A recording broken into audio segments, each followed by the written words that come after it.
Fala, galera do Futebol no Rio. Boa noite. Estou aqui com Fábio Matias, ex-treinador do Flamengo, ex-treinador do Inter, agora no Sub-23 do Red Bull Bragantino. Uma honra estar falando contigo, Fábio. Muito bom estar falando com vocês, um prazer imenso, né, Luciano?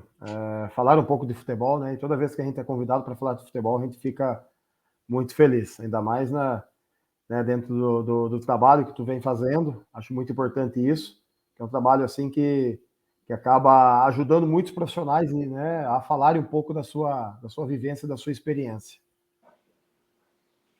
Pô, que legal, que legal. Me sinto honrado de ouvir isso aí, cara. Eu já vou começar falando exatamente sobre isso aí, Fábio. Eu quero que tu fale um pouco pra gente sobre tua carreira aí. Tava falando um pouco em off. Fala aí tudo sobre tua carreira aí. Comecei muito cedo, hoje estou completando praticamente 21 para 22 anos trabalhando com futebol, então hoje eu tenho 44 anos, mas comecei com 21. Tentei jogar futebol, né, Luciano? Aquele sonho todo que todo mundo tem de jogar futebol, mas como eu já sabia que eu tinha minhas limitações, eu usei o futebol para entrar no futebol, né? Então eu joguei em categorias de base no interior de São Paulo, e aí a partir daí terminei a faculdade de Educação Física, né, e comecei a trabalhar muito cedo, com 20 para 21 anos. Estou trabalhando no Rio Branco de Americana. Tentei ser goleiro, né? Se você me conhecer pessoalmente, você vai ver que minha estatura não é favorável para essa posição, mas tentei. E aí comecei a carreira como preparador de goleiros, 3 anos, depois mais 5 anos como preparador físico, aí já no nível mais de sub-20 profissional, inclusive clubes bons, né? Ituano e Guarani, na época os clubes estavam na Série B do Brasileiro, né? E Série A do Paulistão, ali como preparador físico. E aí, em 2008, eu começo minha carreira como treinador, no próprio Guarani de Campinas. Fico ali um período de 2 a 3 anos no Guarani, sub-15, sub-17, vou para o Desportivo Brasil, na época que a Traffic fazia gestão. Eu lembro, tinha um projeto que parecia ser muito bom, né? O projeto foi maravilhoso, foi 3 anos e meio de trabalho, inclusive ali fui campeão paulista, ganhamos as equipes grandes de futebol de São Paulo em 2012. Tive, né, que jogou no Flamengo, o Léo Duarte, zagueiro, como zagueiro nosso, na época da base, uma porrada, Luciano, de jogadores. Muitos jogadores ali hoje atuam até hoje, né, em equipes aí a nível europeu e a nível Brasil. E daí fiquei 3 anos e meio dentro do projeto e precisava ter uma experiência em clube grande, de camisa, né? Sentir isso, né? E esse período desportivo foi na Sub-17. Aí tive a oportunidade de ir para o Grêmio, Porto Alegre, né? Poucas pessoas sabem que eu trabalhei no Grêmio, trabalhei 2 anos no Grêmio, entre 2014 e 2015, e aí fiz meu processo migratório para o Internacional de Porto Alegre, onde a maior parte das pessoas, né, olho para o Fábio e lembro muito do Inter, né, da figura do Fábio no Inter, porque foi um lugar que eu fiquei 2 passagens de 2 anos e meio, então eu fiquei 5 anos. Nesse intervalinho ali, fui no Figueirense também, trabalhei em 2018 no Figueirense, e depois do Internacional, na volta do Internacional, 2 anos e meio, a gente teve a conquista da Copa São Paulo, teve outros títulos estaduais que a gente conquistou com a Sub-17, Sub-20 lá. A gente teve uma hegemonia muito legal a nível, nas categorias que eu sempre estava no Sul. Se eu era da 17, estava no Grêmio, a gente conquistava o estadual. Se eu estava no Inter, na 17, conquistava o estadual. Se eu estava no 20 do Inter, conquistava o estadual. Então, nesse período, a gente manteve uma hegemonia a nível regional muito grande. Pô, que legal, cara. Ainda mais lá com essa rivalidade toda, teu nome deve ter ficado bem. Ficou. São 7 para 8 anos, Luciano, morando no Rio Grande do Sul, no Sul, assim, e tem uma identidade muito forte. Inclusive, um dos meus filhos nasceu lá, no Rio Grande do Sul. É gaúcho, Porto Alegre. E aí surge, né? E aí a gente tem que entender os ciclos nossos também, né? Dentro do futebol, e surge a oportunidade de eu vir para o Flamengo. E aí eu venho para o Flamengo. Não completo um ano, mas faço.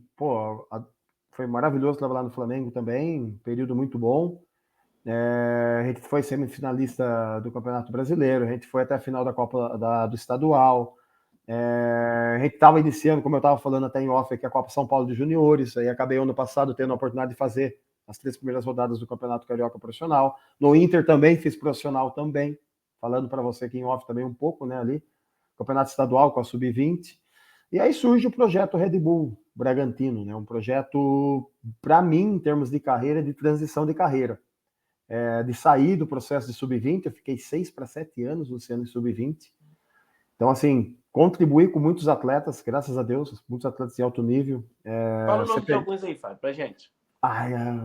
Luciano, odeio falar nomes, meu. Eu tava até agora brigando com o meu assessor de imprensa aqui, com o pessoal aqui, Porque assim, cara, quando a gente fala de nomes de atletas, a gente acaba não Esquecendo, desmerecendo, mas esquecendo todos que trabalharam com eles. Tanto que você vai pegar meu currículo, você não vê citação de nomes de atletas que eu trabalhei. Cara, mas assim, só números, tá? Hoje, as principais ligas da Europa tem aproximadamente 20 jogadores que trabalharam comigo jogando, as principais ligas da Europa. Nós estamos Caraca, falando de top. Espanha, França, Alemanha, Itália, Inglaterra na Premier, essas ligas aí, então aproximadamente 20 jogadores. Você vai pegar mais outras ligas, tem mais aí 20, 25. Série A e B do brasileiro hoje tem aproximadamente aí em torno, sei lá, de 30, 35 jogadores que trabalharam comigo jogando entre Série A e Série B. Cara, isso é muita coisa. Tudo que passaram por você, querendo ou não, você ajudou na formação em algum momento. Pô, isso é muito top, Ajudei. cara. Série C e D, se eu botar C e D do brasileiro, então bate o número aí muito alto. É por ter ficado 6, 7 anos em processos finais de clubes, e eu sempre cito uma frase, Luciano. A gente não revela jogador. A sub-20, quem é o treinador sub-20, não revela jogador. Quem coloca atletas revelados está errado no processo. A gente desenvolve jogadores. Quem revela o atleta é treinador do profissional. É treinador do profissional no final do processo. Então, todo mundo que passou, para pegar um atleta aí, peguei um atleta, trabalhei longos anos com atleta. Por exemplo, Gustavo Scarpa, vou citar um exemplo. Trabalhou comigo no Desportivo Brasil 2 anos. 1 ano e meio, praticamente. 1 ano e meio comigo. Cara, antes de mim, teve outros atletas que trabalharam com outros treinadores que trabalharam com o Gustavo. Depois disso, ele foi para o Fluminense. Teve mais um treinador de formação que ajudou ele, na época do Flu na Sub-20. Ele trabalhou comigo na 17. Então, assim, eu colocar isso, mas esses dados que eu passei para você são dados fidedignos, tá? Então, eu tenho feito esse levantamento, porque é importante ter, mas, assim, citar nomes, Luciano, você vai ver pouco eu citar nome de atletas, tá? De jogadores, mas é esse Não, mas nome. querendo ou não, você acabou citando o Scarpa aí. Já um que eu posso fazer uma pergunta sobre ele. Ele já era diferente na tua época, né? Porque foi treinado contigo? Era muito diferente. Na época ele era, assim, fisicamente era mais franzino, mas tinha uma capacidade de potência, velocidade. A velocidade dele com bola era absurdo, que ele fazia. Batia muito bem na bola, finalizava muito bem. A gente brincava na época lá, internet, o pessoal chamava ele de chutavinho, chutavinho, era chutavinho, porque qualquer zona intermediária, qualquer local que ele estava, ele gostava de finalizar. Então, esse foi um de vários, cara. Foi um de vários atletas aí que a gente teve a oportunidade de trabalhar. A gente contribuiu no processo de formação de muitos, graças a Deus. Né? E encerrou a carreira de muitos também, com certeza, Faz Luciano. parte, né? Faz Imagino que parte do deve ser processo. triste, mas deve ser Faz parte. triste, né? Mas Faz faz parte. parte do processo. Ô, Fábio, eu queria que você falasse, então, cara, um pouco sobre essa tua fase no Inter e no profissional, quando tu assumiu o profissional, tu falou em off que foi na saída do Cudê, né? Como é que foi isso aí? Foi uma experiência muito boa. A gente teve alguns dias de treinamento ali com a equipe principal. Tínhamos um jogo muito importante na época, que era o jogo do América, da Copa do Brasil na época. Mas aí acabou de não ter se dado tempo de fazer o jogo. Foi no pré-jogo já, o Abel chegou, né? O Abel assumiu e acabou fazendo o jogo. Mas foi uma experiência muito legal, foi uma experiência muito interessante. A experiência que a gente teve também de jogar o Campeonato Estadual, o Gauchão, a gente fez o Gauchão com a base sub-20, teoricamente, que eram os jogadores que estavam comigo. Processo muito semelhante que a gente fez ano passado aqui no Flamengo, também foi muito bom. Na época, o Juventude estava na Série A do Brasileiro, a gente conquistou um resultado muito bom, ganhamos de 1-0 do Juventude. Então, assim, foi um processo bem legal também. E toda a estrutura do profissional na época do Inter foi voltada para nós, que estávamos para fazer a primeira rodada. Então, a gente treinou no Parque Gigante, para quem não sabe, Parque Gigante e Alvorada, são 2 CTs. Parque Gigante Profissional, Alvorada, é uma distância ali de 20, 25 quilômetros, então a gente ficou todo o período de preparação no CT do profissional, mas foi uma experiência legal. Na época, o Abel assumiu, o Abel, um cara maravilhoso, um cara acima da média, uma pessoa, um ser humano maravilhoso, assim, que, pô, é um ídolo, né, para quem é técnico também, porque é um cara vencedor dentro do futebol brasileiro, né, e a gente, assim, a gente tem um defeito muito grave, né, Luciano, de não valorizar muito as coisas boas que os treinadores brasileiros têm, né, a gente tem visto isso, ele tem visto um sucesso grande dos treinadores brasileiros, sim, você vê hoje, né, nossos treinadores sempre brigando nas competições nacionais, brigando na Libertadores, Dorival, né, um cara para mim também hoje que é um exemplo, Tite também é um cara hoje que é exemplo, mas a gente tem aquela cultura um pouquinho do vira-lata, né? De cultuar muitas vezes as coisas de fora e deixar um pouco de lado as coisas boas que se tem aqui. Para tudo, né? Não é só o treinador, não. A gente sofre com tudo, com o jogador, com o nível da competição em si. Tudo a galera considera lá de fora melhor. É incrível isso aí. É uma terra que eu bato bastante também. Faz parte, faz parte. Não temos como evitar isso. É difícil, é difícil. E já massificou, né? A maioria das pessoas são assim. Eu quero que tu fale agora um pouco sobre esse processo que tu falou que foi parecido do Flamengo, cara. Futebol no Rio tá doido para saber como é que foi isso aí. Estávamos na Copa São Paulo, Júnior, a gente fez 2 rodadas da Copinha na época, a gente teve 2 ótimos resultados, uma geração muito boa, não vou citar nomes também, vários jogadores de alto nível, jogador que já até foi embora do Flamengo, o Flamengo negociou tudo. Essa galera aí, a galera que vai ver a live lembra mais. Isso aí, a galera tem pouco tempo, né? Então foi bem legal, a gente estava na segunda, a gente fez as 2 primeiras rodadas da São Paulo, a gente teve 2 resultados, acho que um 10-0 e um 4-1, acho que o pessoal vai lembrar disso, 2 resultados muito bons. Eu brinco sempre, né, ali com meus amigos, aí com alguns amigos, alguns até que trabalham com o Palmeiras, que a gente ia cruzar com o Palmeiras nas quartas de final, caso chegasse até as quartas, e foi o primeiro título que o Palmeiras teve, né, então eu brinco assim, pô, quem sabe a gente poderia ter jogado contra o Palmeiras, ter, né, ali eliminado, mas não aconteceu, né, porque daí a gente foi um pedido profissional, a gente veio para fazer o profissional, as 2 primeiras rodadas do Campeonato Carioca, a gente veio fazer as 2 primeiras rodadas do Carioca, e de lá a gente veio com mais 10, 11 jogadores, que teoricamente era a equipe titular. Então toda a equipe titular nossa da Copa São Paulo veio para fazer o profissional, muito válido, acho uma experiência muito válida, assim.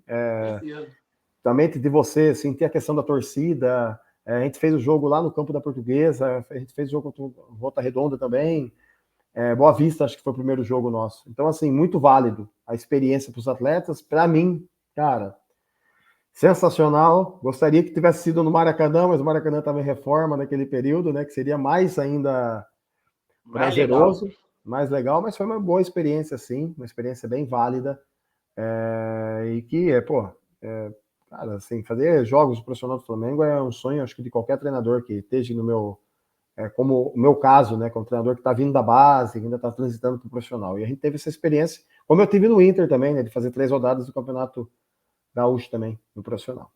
Ô, Fábio, e como é que tu avaliou essas rodadas pelo Flamengo aí no Carioca? Tu achou que o time foi bem, jogou como tu queria? O que tu achou sobre isso aí? A gente conseguiu manter uma base, tem alguns atletas, por exemplo, que jogaram com a gente, que estavam comigo no outro ano, ainda na Sub-20, né? Na época, acho que o Lázaro estava comigo, ainda na Sub-20, depois o Lázaro estava no profissional, e o Lázaro fez o início, se tem mais um nome do Campeonato Carioca. E o Lázaro não tinha nem idade de Sub-20, né? O Lázaro, acho que ele tinha idade de Sub-17, estava no 20 e já migrou contigo profissional, não foi isso?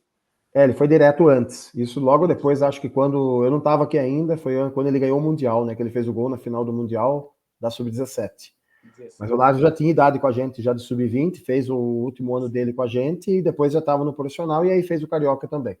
Então, assim, é muito válido para os atletas. E vários desses hoje ainda estão jogando, ainda estão no. A gente pegou a geração 02, 03, 04 naquele período de Carioca, então muitos ainda estão no clube ainda, outros já saíram, foram negociados, mas acho que Flamengo a marca é muito forte, né? Flamengo a marca é muito grande. Qualquer jogador da base do Flamengo, quando você chancela a base do Flamengo, esse jogador ele vai ter o know-how de jogar em qualquer clube, no cenário nacional, até mesmo internacional. Então, acho isso muito impactante para a carreira do jogador, o selo Flamengo. É muito impactante, Luciano. Com certeza. Ô Fábio, eu quero que tu fale agora aí para mim um pouquinho, cara. Vai ser bem legal essa parte, sobre o teu estilo de jogo, cara. Como é que você gosta que suas equipes se comportem dentro de campo? Vamos lá. Ao longo dos anos, a gente sofre algumas mutações, né, Luciano? Mas são mutações positivas, né? Teoricamente, as minhas equipes, né? Até no período do Flamengo, se você pegar o Brasileiro Sub-20, na primeira fase, a gente foi a equipe com maior número de gols marcados. Então, as minhas equipes, normalmente, elas são assim. O ano passado, também no Aspirante, minha equipe foi a equipe do maior número de gols marcados. Copa São Paulo com o Inter também, as Copas que eu fiz com o Inter, maior número de gols marcados. Então, é uma característica, teoricamente, minha, um jogo ofensivo, mas um jogo agressivo. Não é um jogo bola pela bola, é um jogo que eu gosto de um jogo, muitas vezes, às vezes, de terminar a jogada quando está próximo do gol. É mas importante, muito... né, Fábio? Se não terminar, só contra-ataque, né? Hoje em dia, o muito futebol importante. De transição... Comportamentos de pressão alta, gosto de trabalhar muito pressão média alta, média alta, média alta, média alta, comportamento pós-perca. Talvez isso, né? Talvez não. Isso foi algo assim muito preponderante até para minha contratação para o Red Bull, né? Dentro desse período. Porque o estilo de jogo do Fábio, ele bate muito com o estilo que o Red Bull hoje pratica, que é o que o Caixinha hoje tem feito, né? Dentro do clube, mas que é algo que já vinha dentro do clube já através das outras Red Bulls, né? E tem várias. Inclusive, Fábio, os números mostram que assim, o Red Bull é o time mais intenso do Brasileirão, que mais marca alto, mais marca pressão, mais transições mais velozes. Os números vêm trazendo isso pra gente. Perfeito. Então, assim, essas são características que me trouxeram para cá também. Pela forma de jogar, que o clube entende que esses atletas que estão hoje aqui dentro do clube, a gente passou por um processo esse ano de ajustes, né? Eu cheguei no meio do ano passado, a gente mexeu muito pouco. Esse ano a gente passou por um processo de ajustes, de poder estar treinando junto com o profissional mesmo, lado a lado, de também ajustar as questões de perfil do jogador, ajudar o clube a implementar algumas ideias também. Então a gente passou por um processo esse ano legal de reestruturação. Em termos de características de jogadores, o pessoal de scout do clube aqui é muito forte, é muito bom. O clube tem uma leitura de scout muito interessante. A gente faz alguns processos de reuniões aqui com eles assim, e a gente vê o quanto que eles estão antenados e quanto visualizam o mercado do atleta jovem, que é o conceito da marca Red Bull hoje. Então, tudo que o Fábio acredita do jogo, né, do jogo ofensivo, de ser um time agressivo e tal, hoje a gente vê na prática, principalmente na nossa equipe com o Pedro Caixinha. O Caixinha vem fazendo um trabalho sensacional, magnífico na nossa equipe principal aqui. Muito bom. Ô, Fábio, e tu pode detalhar um pouquinho pra gente como são essas reuniões com o scout aí? Como é que é essa integração entre o teu time de aspirantes e o profissional do Pedro Caixinhas com o scout? Como funciona isso aí? Os treinamentos são lado a lado. Então, por exemplo, você tem um exemplo, né? A gente tem, por exemplo, amanhã treino 10 horas da manhã. A equipe principal começa às 9h30. A gente treina no mesmo campo, ao lado, tá? Ao lado mesmo, ok? Isso é muito bom, né? Isso. E previamente, quando se tem alguma necessidade da equipe principal, de alguns atletas ali no treino, eles pedem para nós. E nós acabamos abastecendo a equipe principal. Atletas complementares, atletas para jogo.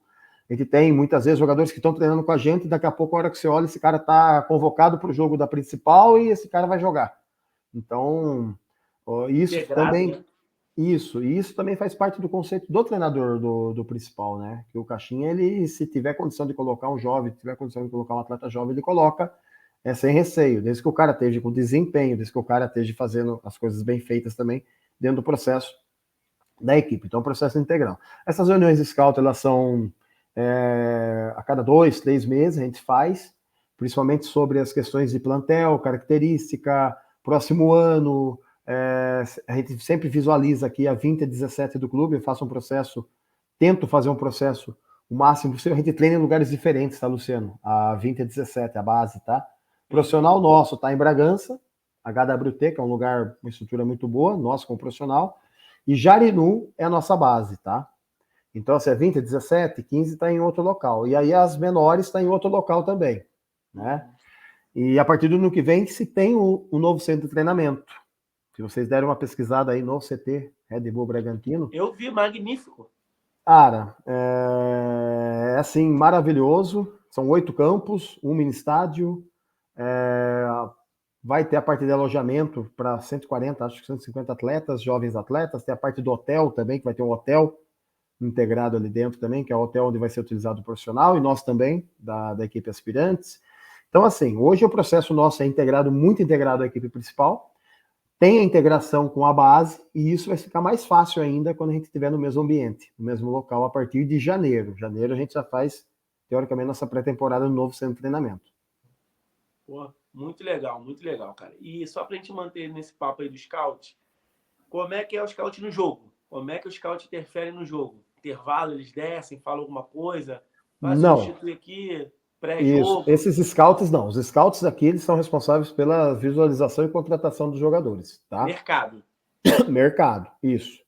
O scout, aí já vira para uma outra parte, que é a coordenação. A gente tem a coordenação técnica. E a Mais coordenação analista de técnica desempenho, né? também. Nós temos analista, tenho 2 auxiliares técnicos, tá, que trabalham comigo. Um auxiliar técnico que é mais para as questões setoriais, intersetoriais de bola parada, e um auxiliar técnico que é responsável só por questões individuais. Deixa eu só te interromper, Fábio. Tem um cara só para bola parada? Tenho Isso um é auxiliar diferente só do para futebol isso. brasileiro. Isso é diferente. Cara, vai muito da confiança também em relação ao profissional que está comigo. O profissional que está comigo, ele é muito bom, é um cara que já tem uma experiência como treinador lá atrás. Hoje o futebol, Luciano, não se faz mais pela linha centralizadora, do treinador querer fazer tudo. Então você tem que distribuir tarefas para os membros de comissão técnica. É algo que eu fui aprendendo também, tá? Eu tive por ser criado aqui no Brasil, talvez, né? Já fui meu período centralizador lá atrás. Então, hoje eu consigo distribuir as tarefas, consigo ter as pessoas envolvidas. Eu tenho um analista, eu tenho 2 auxiliares técnicos, eu tenho 2 preparadores físicos, mais um auxiliar de preparação. Então, tudo isso fica, teoricamente, embaixo do meu... E mais um analista, embaixo da minha asa. Aí eu tenho um coordenador da categoria, que é aí do Rio, o Léo Inácio, que foi jogador aí de Fluminense, jogou legal, cara. Não muita sabia não que ele bola. tava aí, não, maneiro. Isso, ele está com a gente aqui. E tem o supervisor também. Luciano, a estrutura nossa é a estrutura de clube de Série A do brasileiro, tá? 23. A gente tem todas as condições, toda a estrutura em relação a trabalho, né? Então a gente tem essa estrutura voltada e o scout fica mais para a parte do quê? Mercado. Entendeu? Mercado. Contratações, visualização de atletas. Quando a gente tem alguma carência, alguma questão que a gente precisa, às vezes que a base nossa não abastece ainda, a gente busca através do scout isso, o scout nos ajuda de prontidão. Cada categoria hoje tem um scout por categoria, tá? Então a 20 tem um, a 17 tem um, o meu está vinculado ao profissional, eu tenho um cara específico comigo também, que trabalha como scout. Então, assim, o clube está muito bem estruturado, cara, em relação a isso. E a tendência com o centro de treinamento é dar um salto maior. Ô, Fábio, só falando mais um pouco sobre essa questão do treinador de bola parada, que eu me amarrei, cara.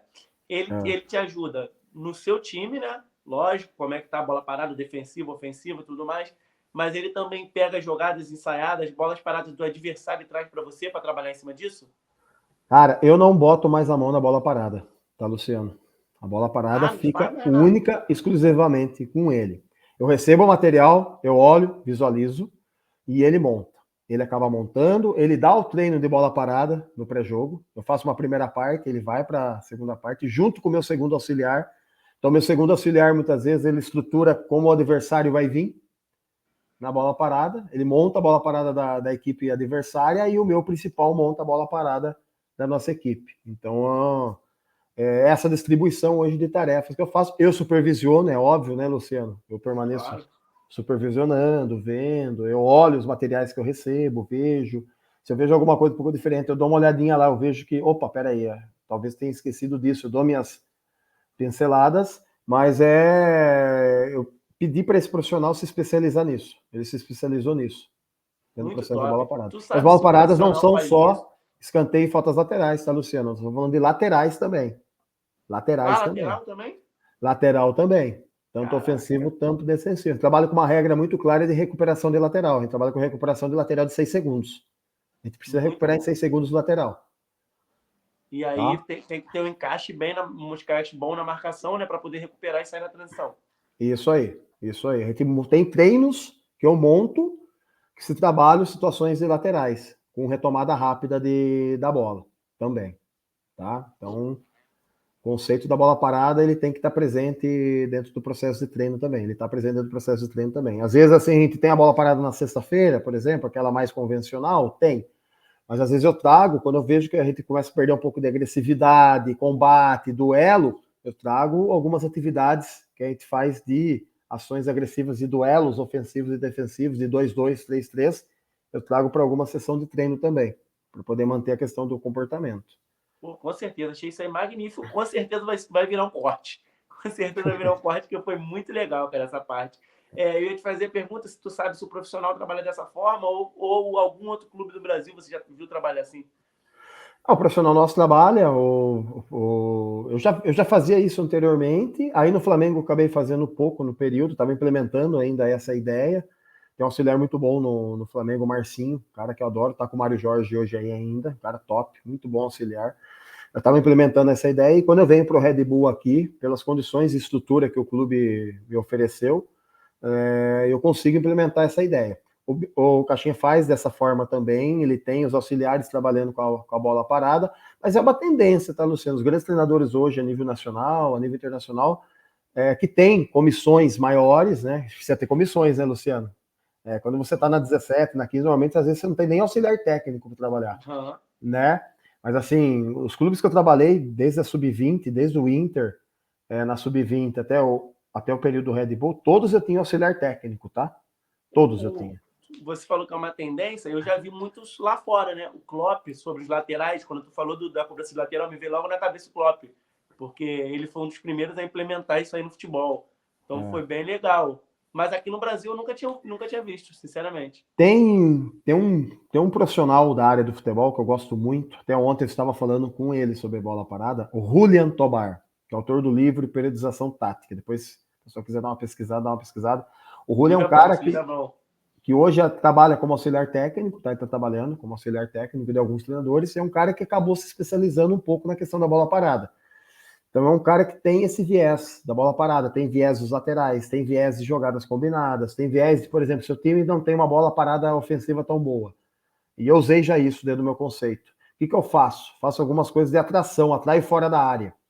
E deixo meus 2 melhores cabeceadores lá dentro, a jogada termina com os 2 melhores lá dentro. Exemplo. Né? Então tem como você, muitas vezes, não tem uma bola parada que eu vou colocar 4, 5 dentro da área. Não precisa colocar 4, 5 dentro da área, Luciano. Tem que colocar jogadores que sejam eficientes ali. Se for 1, se for 2, se esses caras forem bons cabeceadores, eu tiver um bom cara que bate bem na bola e que faz a bola chegar nesse cara, isso é eficiência. Né? E aí tem outros tipos de movimentos. Posso colocar 5, 6, 2 atrás primeiro, 3 atrás segundo, faz ataque em bloqueio. Cara, tem N formas de você fazer a bola parada. Mas ela hoje, ela é um momento importante dentro do jogo também. Então, além de tudo que a gente faz já em relação ao treino, do que eu penso do jogo, que eu gosto de um jogo bem construído, um jogo que tenha muita qualidade técnica na primeira saída da fase 1 para 2. Se você olhar para as equipes minhas, você vai ver minhas equipes da fase 1 para 2 sempre com uma boa construção. Mas, nos últimos anos, eu tenho ficado um pouquinho mais atento também a questões de bola paradas. Pô, muito legal. Querendo ou não, uma fase do jogo, né? Sobre a intensidade que tu falou também, eu me lembrei, agora até fiz uma postagem no Futebol no Rio, no Twitter, falando sobre que nas paradas técnicas, o Pedro Caixinha, ele foca muito nisso. Intensidade, tá deixando cair. Só que a gente assistindo o jogo, o time tá como? Absurdo, marcando pressão, mas na parada técnica ele tá sempre achando ruim, quer dizer, ele joga no nível bem alto essa questão da intensidade. Eu acho bem legal, tá dando muito certo. Intensidade está realizada com comportamento, né, Luciano? Parte comportamental do jogo, né? O comportamento individual do jogador gera volume, gera intensidade, né? Se você não trabalhar os comportamentos individuais de gerar pressão, de gerar isso, esquece. Você não vai chegar na hora do jogo e vai falar assim, pressiona. O cara não vai pressionar, né? Não tem como pressionar. Você precisa treinar o hábito dele de fazer isso todos os dias. Perfeito. E até tem jogadores assim, que eles mudam a chave mais rápido, né? Da fase ofensiva para defensiva, a transição, eles conseguem pegar esse feeling mais rápido, não tem isso? Tem. A gente brinca, né? Eu chamo sempre os jogadores que têm uma demora em relação a isso, eu brinco que são jogadores da faísca atrasada. É aquela faísca que o cara tem a faísca atrasada. Mas como eu falo, e para gerar hábito? Como que você faz para gerar hábito nesses caras? Cara, é treino. Tem treinos, que a gente chama de treinos criação de critérios, ou treinos comportamentais. Treinos comportamentais. Quando é treino comportamental, eu gero muito hábito. Repete. E aí o cara consegue depois, quando você abre o campo, ou fazer algo intersetorial, o cara consegue transferir o hábito do menor para o maior. São regras de treino, né, que a gente sempre tem que prezar também. Ô, Fábio, explica para a galera o que seria um treino comportamental. Cara, vamos pensar numa coisa bem simples aqui. Vamos pensar num espaço um pouco menor, um quadrado de 20 metros por 20 metros. Eu trabalho um 4x4 ali dentro, coloco 2 jogadores por fora, não, né? No espaço mais lateral do campo, na superioridade numérica. Eu gero um 6x4. Toda vez que eu tenho perca da bola, eu gero um comportamento. Qual comportamento? Retomar essa bola o mais rápido possível. Então, isso começa a gerar hábitos comportamentais. Isso é um treino muito simples, esse que eu falei aqui, um quadrado, 20 por 20 e tal. Mas você pode fazer outros tipos, situações de duelos ofensivos e defensivos, 1 para 1. Toda vez que o cara rouba a minha bola, eu retomo, pressionando o oponente que roubou a bola. Cara, tem N situações que você consegue fazer e gerar comportamentos. O que precisa é, insistentemente, gerar o hábito. Esse hábito aí que muitas vezes que a gente chega muito no final do processo de categoria de base, a gente reclama um pouco. Pô, esse cara não consegue mudar a chave, esse cara sempre faz isca atrasada. A minha leitura sempre é o que foi feito com ele ao longo da carreira dele. O que foi feito com ele? Que a gente chama de percepção, né? Consciente e inconsciente. Consciente é o treino, Luciano, que eu dou. Meu treino é consciente, eu sei o que eu estou fazendo. E o atleta sabe o que tem que fazer, muitas vezes. E o inconsciente é que o cara traz ao longo dos anos. O que o cara fez aí há 5... O que o cara está fazendo há 4, 5 anos? Será que está repetindo o mesmo hábito ruim? Então, acho que isso é um segredo de treinador, tá, Luciano? Quando a gente fala de base, principalmente de formação, é o cara identificar as mudanças comportamentais do jogador e o que fazer para mudar.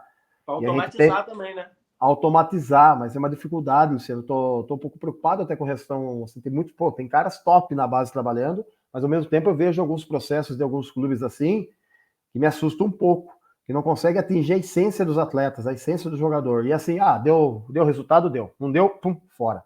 Ou, esse cara aqui, tá, ele é bom, mas tá, não, fora. Então, tenho me preocupado um pouco com isso, né? Que essa gana na base de ter que vencer, ter que vencer, ter que vencer, aumento da visibilidade, muitas transmissões de jogos, transmissão para Sport TV e tal. Aí o cara vai lá jogar, daqui a pouco o cara toma 2 sapatadas de 4, de 3-0. Porra, tem que ganhar, senão os caras vão me mandar embora. Né? Alguns clubes, eu falo assim, não estou generalizando, muitos clubes trabalham de uma forma correta, não pensando tanto no resultado final, mas tem clubes que cobram o resultado. Tem que ganhar, tem que ganhar. Tu acha que são os maiores problemas da formação do jogador brasileiro? Essa imposição pelo resultado mesmo na base, onde o maior objetivo deveria ser formar?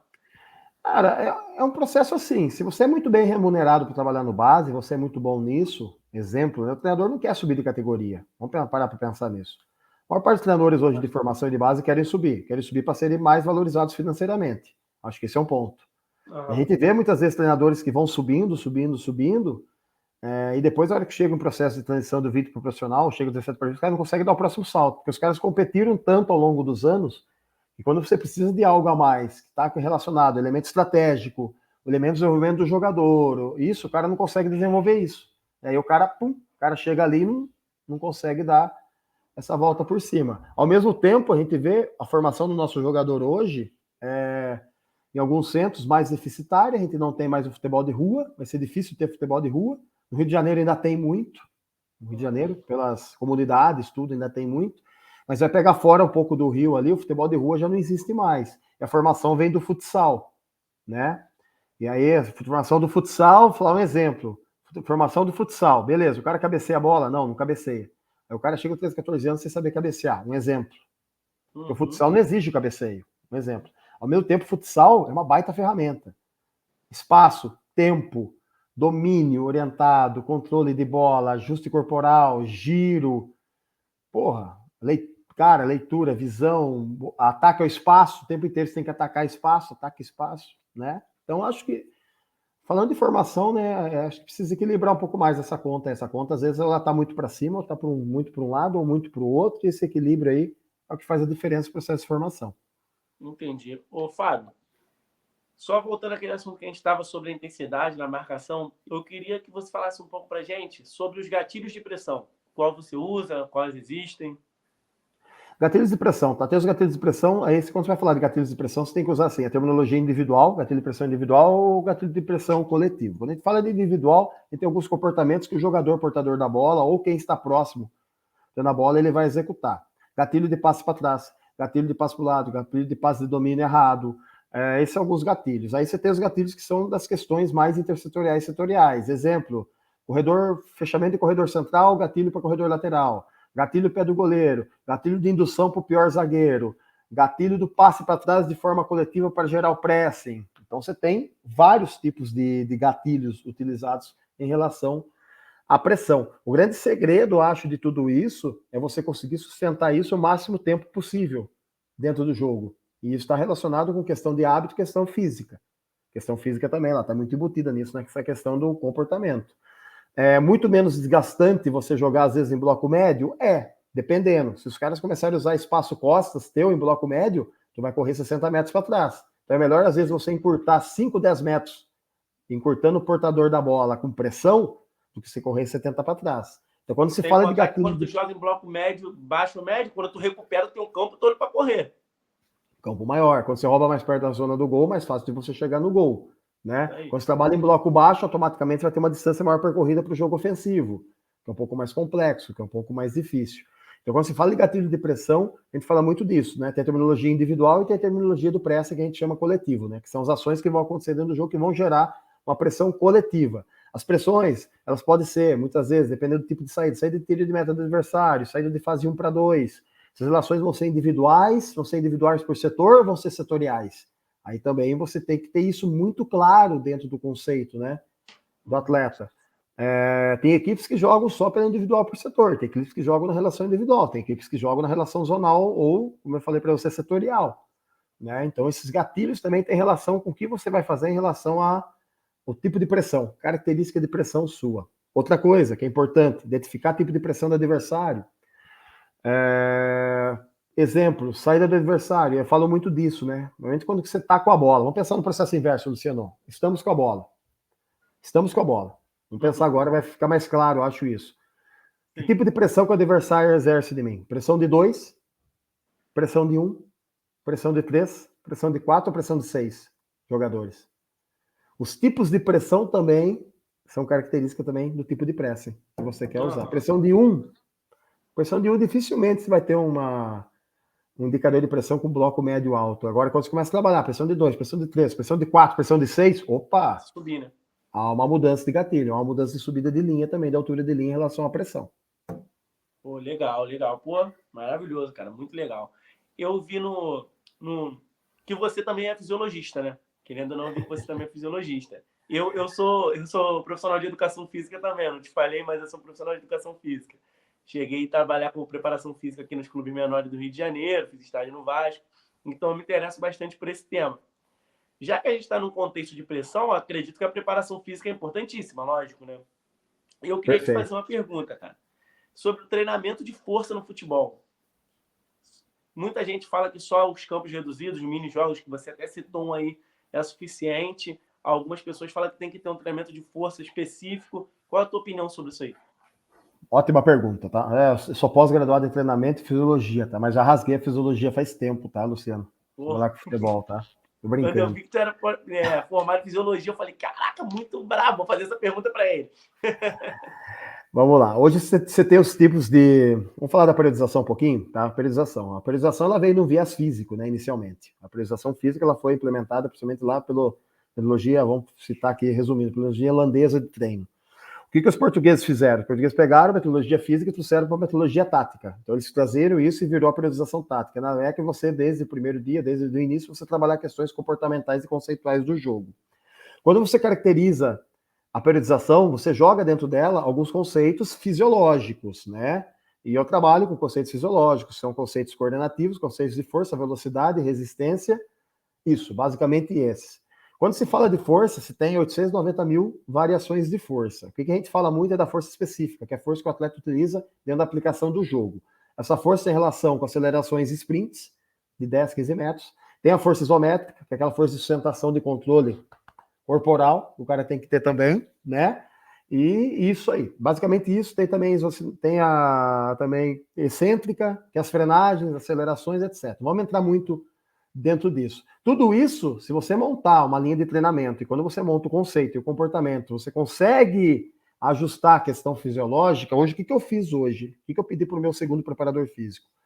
Pegar todos os treinos do Fábio Matias que eu faço e fragmentar fisiologicamente os treinos e dizer para mim se esses treinos estão batendo com a característica que eu acredito que esteja sendo feita da parte de fisiologia. Bravo. E dentro disso, identificar números, repetições, séries, controle, distâncias, o que a gente pode fazer em relação a isso para deixar isso de uma forma mais adequada, né? Mas assim, eu peguei um profissional hoje aqui, muito bom, um cara que conseguiu, até hoje, talvez foi o único que conseguiu identificar isso e fazer isso em cima dos meus treinamentos. Por quê? A gente tem um monitoramento, a gente tem um monitoramento diário de treino, a gente tem um monitoramento online de treino, então eu tenho uma estrutura aqui que me facilita para fazer isso. Agora, quando a gente fala de força, a gente está falando do quê? De densidade. Densidade é mais ações. Ponto. Se eu começar a falar, vamos lá, o cara, e antigamente tinha muito isso, não que eu seja contrário. Vamos pegar determinado jogador, tirar do campo, fazer um trabalho de força com o cara, de membro superior, para ele ganhar mais e tal. Cara, a aplicação de força não é assim. que ser específico Posso no melhorar, jogo, né? Força posso melhorar explosiva. minha força máxima. Porra, posso ser aquele cara que melhora a força máxima. Só que a força específica, ela está relacionada com outros tipos de ações, ela não precisa ser tão alta igual a força máxima, ela pode ser menor. Uhum. Só que eu tenho que aplicar essa força. Acho que o grande segredo da força, Luciano, é a aplicação de força. Nas acelerações, nos movimentos, né, nas mudanças de direções e nas disputas e duelos. Acho que isso hoje é fundamental. Então, quando a gente vai para o treinamento hoje, o treinamento hoje está muito mais funcional. Qual que foi a ideia do treinamento funcional? Utilizar mais as questões relacionadas ao corpo, né? Utilizando isso como adaptação para as questões de campo. Então, a gente tem alguns pré-treinos, por exemplo, que os caras já vêm direto. O cara faz o pré-treino e já vem direto comigo para uma transferência. O cara vai transferir aquelas relações ali de força analítica para uma relação de força específica dentro do jogo. Então, tudo isso é combinações. Muitas vezes eles fazem um treino de força funcional e depois transferem para o campo. Também. E às vezes a gente faz direto no campo, tá, Luciano? A gente faz algumas atividades direto no campo, com funcional e com ações de jogo. A gente faz isso concomitante dentro do campo, a gente faz junto, a gente monta algumas coisas juntos também. Muitas vezes esse pré-treino, esse treino de força funcional no pré-treino, ele também é voltado para a prevenção de lesão. Perfeito. Equilíbrio muscular, tonificação, tem as musculaturas que são as principais dentro do contexto de jogo, dentro do contexto específico do atleta. O individualizar, isso é um grande viés. Quando você pensa na questão do pré-treino, você pensa na individualização. Individualiza o trabalho. Passo para uma avaliação da fisioterapia para ver os desequilíbrios e individualiza o trabalho dentro do pré-treino. Ou pós, daqui a pouco. Então, achei, assim, o que aconteceu? Eu vejo muito, né? A periodização, a tática é do caramba em termos dos conceitos e tal, mas quando você vai entrar na parte de fisiologia, tem algumas coisas da preparação, periodização tática de alguns conceitos que eu não utilizo, que eu adapto dentro da minha realidade, daquilo que eu acredito. Por isso que eu fiz essa pergunta, porque quando eu li o livro eu pensei exatamente isso. Uso conceitos da periodização tática? Uso alguns, da estruturação da semana, principalmente, das questões conceituais e comportamentais do jogo, do menor por maior, sim. Né? Mas do restante eu tenho algumas coisas que são peculiares, que são relativamente minhas mesmo. De novo, se eu falar de força, o que é força? Entendeu? A força tem 890 mil tipos de força. Força explosiva elástica, força explosiva, força máxima, força elástica, reflexo. Cara, a sprint tem uma porrada de força. Vamos falar da velocidade. Velocidade, você tem aí, tem alguns aí que trazem as ideias dos 27 tipos de velocidade. Pô, é velocidade pra caralho. Mas será que eu vou usar aí tudo isso no jogo? Não. Quais são os principais? Cara, velocidade de reação, ação, agilidade, coordenação, de movimento. Cara, tem algumas... Às vezes a gente acaba complicando muito, sendo umas coisas um pouco mais simples, né? Importante eu ter esse conhecimento, Luciano, porque eu consigo... quando eu vou montar o conteúdo da semana de treino, eu já saio com esse conteúdo já com as valências físicas. Aí eu repasso para o preparador físico para ele dar uma olhada se está ok. Tá? Por eu ter esse conhecimento. Então é um plus que eu tenho em relação à elaboração também de treino, né? Entender a parte de treinamento, essa parte fisiológica, esse teu conhecimento fisiológico aí deve fazer uma diferença absurda na hora de priorizar o treinamento, de montar até mesmo as sessões de treino. Faz, porque a gente consegue interpretar alguns cenários. E muitas vezes, assim, quem não tem muito conhecimento e às vezes apanha um pouco em relação a isso, cara, o cara tem que ter um preparador físico pica, tem que ter um preparador físico top. Eu tenho trabalhado com uns caras muito bons, tá? Assim, mas os caras acabam gostando da forma da gente trabalhar, porque a gente traz as coisas muito claras e facilita muito a vida deles. Em termos de recuperação, aquisição, manutenção de sessão de treino, né? A gente precisa fazer... Professor, hoje eu vi que a característica de velocidade dá, após aquele trabalho comportamental teu, dá para a gente incluir alguns estímulos de velocidade acima de X por hora? Beleza, vai, faz. Entendeu? Muito bom. Pô, perfeito. Que papo maneiro. Essa daí também vai virar um corte, a galera vai se amarrar, tenho certeza. Ô, Fábio, e o que o calendário do futebol brasileiro atrapalha nisso tudo que a gente falou aí, cara? Claro, a nível profissional, né? Tá na aspirante hoje em dia, eu tô falando a nível profissional. Ô, Luciano, sub-20 hoje, nível nacional, joga o mesmo número de jogos que o profissional, tá? Perfeito.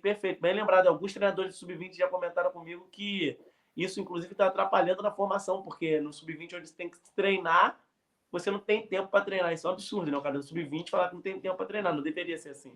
Sub-17 também, tá? Sério, cara? No sub-17 eu não sabia. Igual, tá no mesmo. Se você perguntar para os treinadores da sub-17, o dia que se perguntar, eles vão falar que tá igual também, tá? Caramba, brother. Muitos torneios, muitas competições, Campeonato Brasileiro e tal. Ainda que agora o Brasileiro Sub-20 deu uma reduzida, né? Eu peguei ainda a época de 19 jogos, né? Hoje você faz 2 grupos de 10. Mas aí você dá uma coisa que eu não gosto, que é o desequilíbrio esportivo nos grupos. Grupos mais fortes, grupos mais fracos. Então era muito melhor você jogar 19 para equilíbrio esportivo e colocar isso dentro de uma fatia, né? Um pouco menor. Calendário profissional. Cara, você tem que ter plantel, número alto de jogadores. Determinado momento você vai ter jogadores aí que vão estar lesionados, vai ter jogadores que vão estar oscilando dentro do processo, vão estar em momentos bons, momentos ruins. Acho que tudo, cara, passa por futebol profissional. Aquisição, manutenção, recuperação. Período aquisitivo, que é lá no início do ano, que não sustenta o ano inteiro do jogador. Não sustenta o ano inteiro do jogador, alta performance. É impossível sustentar isso. Impossível sustentar. E as pré-temporadas hoje cada vez mais estão menores. Estão menores. O Carioca aí começa dia 17, né, de janeiro. Então, assim, o brasileiro acaba dia 6, dia 7, os caras entram em férias, os caras têm que voltar dia 7, dia 8 para jogar dia 17. Por isso que muitos clubes hoje têm optado em jogar com equipes. Passei por 2 processos, né, Flamengo e Inter, jogar com equipes auxiliares, né? Isso, para dar tempo daí da equipe principal treinar. Segundo, cara, necessário, muito necessário, plantel, tem um plantel grande, acaba tendo que ter um plantel maior. Aí o clube tem que definir o quanto desse plantel vai ser de base e o quanto esse plantel vai ser de jogadores contratados. Acho que isso não fica muito claro quando você monta plantel nos clubes brasileiros, né? Você tem que ter um percentual de jogadores que sejam realmente da base. E terceiro, recuperação. Caraca, trabalhar a recuperação dos caras. Caraca, recuperação. Recuperação até. O preparador físico, ele vira um recuperador físico, né? Não? Recuperador. Atenção no G2. O G1 é o que joga, o G2 é o que está no banco, o G3 é o que não joga. O G3 vai estar em melhores condições físicas que o G2. O problema é o G2, é o cara que está no banco. Então tem que ter muita atenção com esse jogador, porque esse jogador daqui a pouco ele joga, ou esse cara fica 2, 3 jogos sem jogar. E aí tá viajando, rotina, etc. Então a função hoje do preparador físico, do fisiologista, ela tem que estar... tem que estar muito bem integrado. E o calendário não vai mudar, né, Luciano? Dificilmente. Até que essas datas FIFA aí ajudaram, né? Em partes. Eu vejo por aqui que se deu alguns descansos, deu alguns respiros, assim, mas o problema não é o jogador que descansa, o problema é os clubes que cedem mais jogadores para a seleção, né? Que aí esses clubes aí são penalizados também, porque o cara não para, o cara continua treinando. Isso aí, tem sempre 3 ou 4 ali dos principais clubes que continuam treinando, jogando em alto nível nas eliminatórias, então acabam voltando da mesma forma, até mais cansado. Né? Isso aí, isso é um problema. Mas tem que equalizar isso. Não, complicado, é complicado. Aí já vai para uma. Se a gente continuar esse papo aqui, a gente já vai para uma questão mais de gestão, né? Aí já foge um pouquinho do teu trabalho. Com certeza. Deixa eu te fazer uma pergunta que eu tinha anotado aqui, sobre o aspirante. Essa pergunta eu queria falar para você, porque é muito pouco comentado sobre isso. Qual a importância desse Sub-23 aí no futebol brasileiro? Tinha um campeonato, parou. Ano passado eu vi que você fez uma boa campanha no Brasileiro de Aspirante. Qual a importância dessa categoria para o nosso futebol? Acho que a pergunta, Luciano, é assim. O que se faz com uma equipe de aspirantes? Perfeito.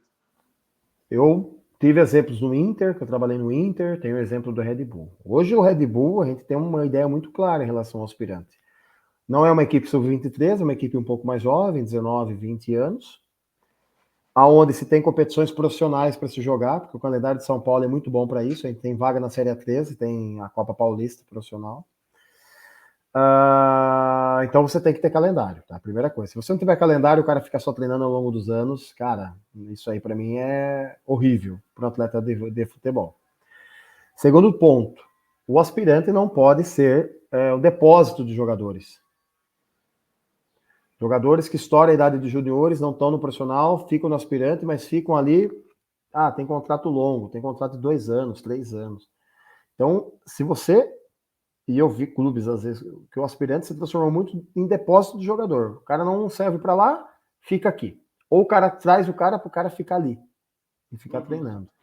Então, também, o formato hoje nosso aqui é muito diferente dos outros aspirantes que eu vi. É um formato real, que você tem competição, você tem jogos, você treina do lado do profissional, você tem integração do profissional.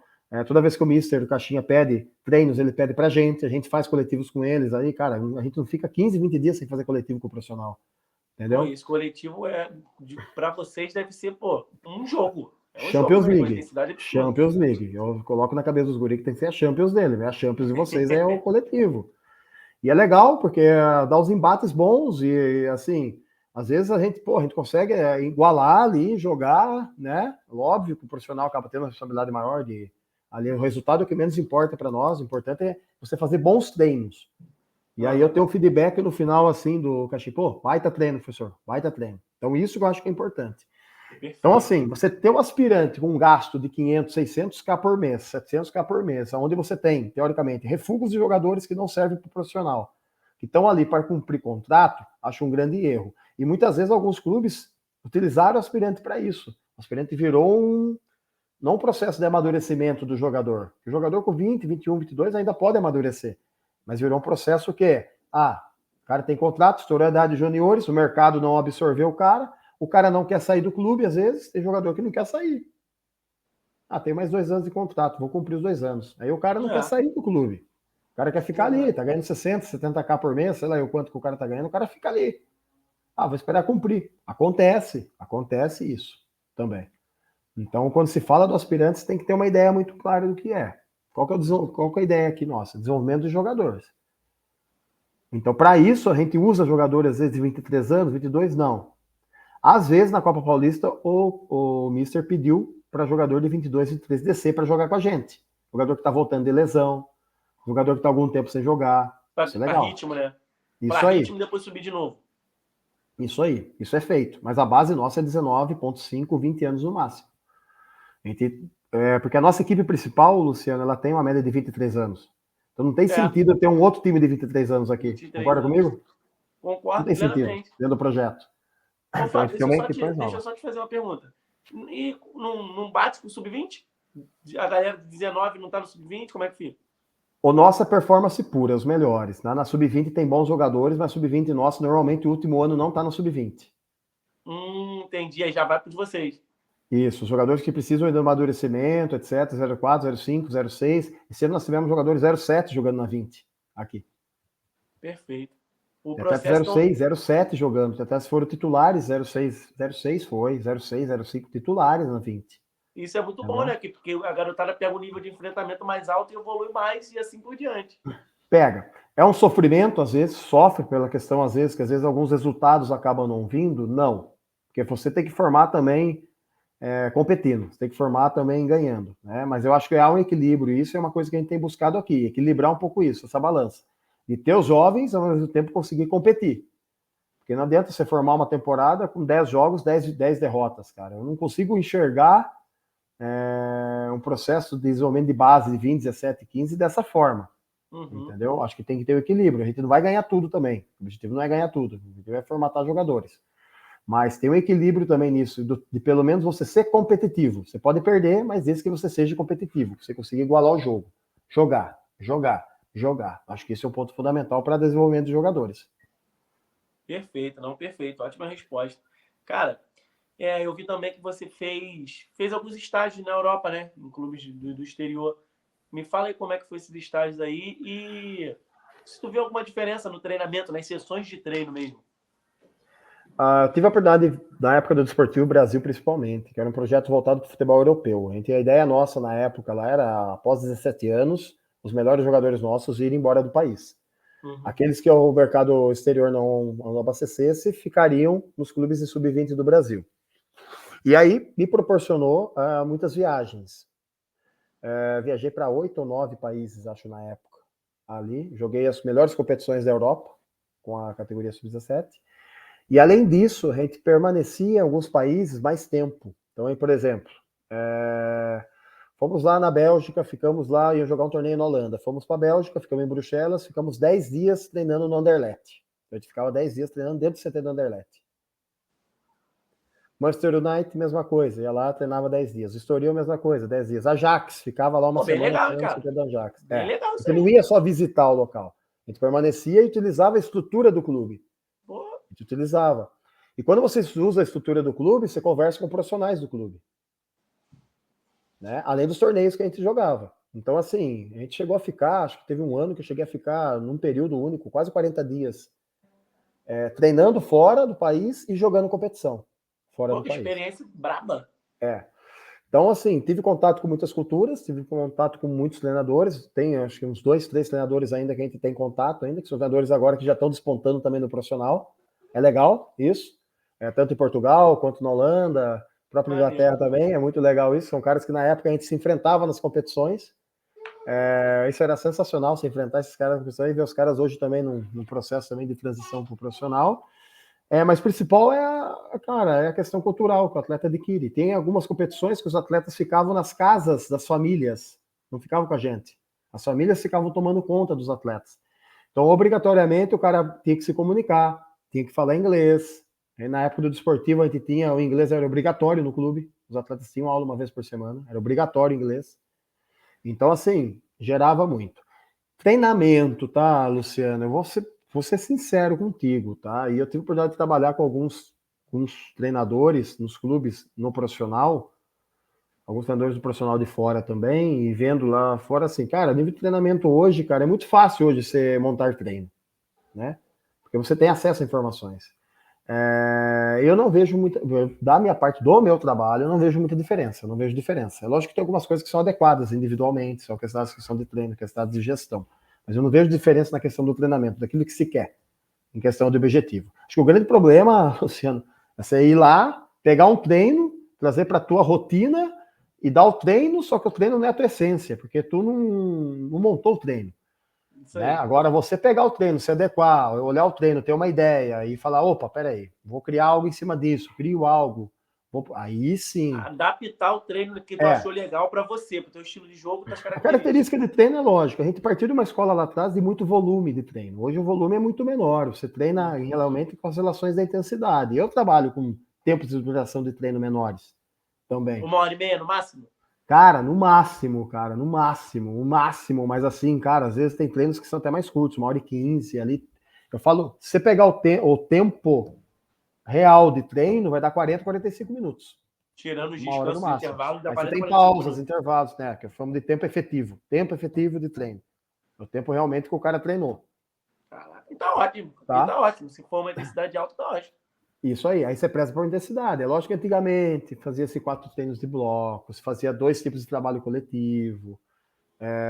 Lá atrás, isso década de 70, 80, 90, né? Mas isso mudou muito hoje. Hoje a gente tem acesso às melhores informações, tem ótimos treinadores, então eu vou ser sincero com você, Luciano.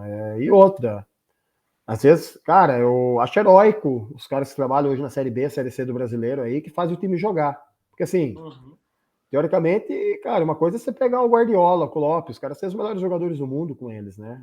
E aí os caras aqui, às vezes, a gente vai para um cenário que a gente não tem os melhores. E os caras conseguem fazer as equipes jogarem. Então, acho isso, cara, algo assim que é da essência do treinador brasileiro, né? Essa essência do treinador brasileiro dele identificar cenário. Tanto que tem muitos que têm sucesso, tem estrangeiros que estão tendo sucesso no Brasil, mas tem muitos que não conseguem trabalhar aqui. Com certeza. Ele entende essa questão cultural, essa dinâmica toda, o número de jogos, né? O cara tem que entender que a gente joga pra caralho, e vai ser assim. Porque é um produto que foi vendido pra TV. Toda semana a TV tem que ter 3 jogos de determinado clube na televisão. Né? E aí o acúmulo de jogos fica muito grande e entra naquele assunto que a gente já tinha debatido anteriormente, né? Perfeito. É complicado. Mas assim, cara, posso ser sincero pra tu? Essa pergunta eu já fiz para outros treinadores, não sei se para 1 ou 2, Fábio. E eles deram a mesma resposta que você, sobre não ter tanta diferença na sessão de treino. Perfeito. Mas é uma realidade mesmo. Eu tô falando os tempos que eu viajei para fora, eu viajei muito em 2011, 12, 13, 14, até 15. Esse ano eu tive uma viagem para Espanha com o Red Bull. A gente jogou contra o La Coruña. Um jogo amistoso, festivo, em homenagem ao Mauro Silva e Bebeto. Foi maravilhoso. Pô, legal. Foi top. Contra a equipe principal, tá? A equipe principal deles, que joga a 3ª divisão hoje, tá na 3ª divisão lá. Então, assim. Pra terceira? Caraca, quando eu tinha visto que eu vi, tava na segunda. Terceira divisão. Mas eu acho que pelo plantel que eles montaram, eles têm condição de subir. A segunda liga lá. Mas assim, a gente não vê muita diferença mesmo. Oi? Perdemos. 4-1. Sustentamos bem o primeiro tempo. O primeiro tempo acho que foi 1-0 o placar. Foi 4-0. O primeiro tempo foi 1-0, a gente sustentou bem. E no segundo tempo você vai fazendo trocas também, né? Você não vai levar o jogador daqui do Brasil para a Espanha, os meninos novos, e não colocar para jogar. Aí no segundo tempo, assim, deu uma diferença Tem uma diferença muito maior no segundo tempo. Mas a partir dos 20, 25 do segundo tempo também, que deu diferença. Pô, entendi. Pô, muito legal, Fábio. Pra gente terminar nosso bate-papo, e aí, cara? Projeções pro teu futuro aí? Assumir o profissional do Bragantino, qual é o esquema? Ah, cara, acho que isso hoje, cara, tá muito bem servido aqui no principal. Eu vim para o projeto da 23, então minha ideia foi vir para cá para trabalhar num contexto de profissional, que é o que o clube me oferece hoje, tá, Luciano? Me oferece estrutura profissional, competições profissionais. Então, assim, hoje o Fábio está muito contente no lugar que ele está. É óbvio que a longo prazo, eu vou fazendo essa transição gradativa, né? Como treinador, pode ser no Red Bull, pode ser em outro lugar, a gente não sabe, né? O futebol nos proporciona muitas surpresas, né, Luciano? Mas a ideia é que em alguns anos a gente consiga ser treinador de equipes profissionais, né? Tem caminhos, né? A gente pode migrar para a Série B, Série C, Série D, tem caminhos de permanecer, tem caminhos de ser auxiliar permanente, tem caminhos como esse hoje, de permanecer no projeto do Red Bull, aqui, para o clube daqui a pouco visualizar, olhar e falar, opa, daqui 3, 4 anos, 2 anos, 3 anos, não sei quanto tempo que o Caixinha vai permanecer aqui, porque está fazendo um trabalho top, é ser o próximo. Então, isso não é uma conta muito que fecha, né, Luciano? Internamente a gente tem uma ideia do que a gente quer, mas é uma matemática um pouco que foge um pouco do controle nosso às vezes. Com certeza. Muito legal, Fábio. Cara, eu queria te agradecer. O bate-papo foi de altíssimo nível. A gente conseguiu trazer bastante conhecimento para a galera aí. E, cara, pô, gostei muito. Ah, Luciano, eu que agradeço o espaço. Espero que você consiga uns recortes bons, tá? De material aí, para passar para o pessoal. E mais uma vez, Luciano, estou à disposição, cara. Quando tu tiver a oportunidade e quiser conversar conosco, a gente vai estar sempre à disposição. Pô, com certeza a gente vai fazer isso aí de novo. Muito legal, cara. Fábio, muito obrigado, meu parceiro. Tamo junto. Valeu, um abração a todos aí. Valeu, Luciano, obrigado. Valeu, galera. É nóis.